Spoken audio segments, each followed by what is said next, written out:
الفرق بین الحق والباطل مقدار 4 اصابع۔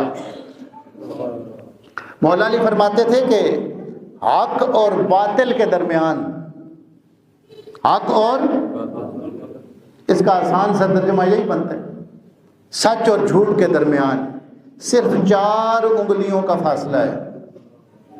حق اور باطل کے درمیان 4 انگلیوں کا فرق ہے۔ اس بندے نے کہا کہ میں نے بہت اپنے دماغ پہ زور دیا، مجھے اس کی سمجھ نہیں آئی۔ حضرت سیدنا پیر پیر علی کے صاحب نے فرمایا یہ تو مشکل بات ہی نہیں، یہ تو بالکل آسان سی بات ہے۔ جو سنی سنائی بات ہو وہ جھوٹی بھی ہو سکتی ہے، آنکھ سے جو دیکھی ہوئی ہو وہ حق ہوتی ہے۔ فرمایا سنی سنائی بات جھوٹی بھی ہو سکتی ہے، آنکھ سے جو دیکھی ہو وہ حق ہوتا ہے، اور آنکھ اور کان کے درمیان اللہ نے 4 انگلیوں کا فاصلہ رکھا ہے۔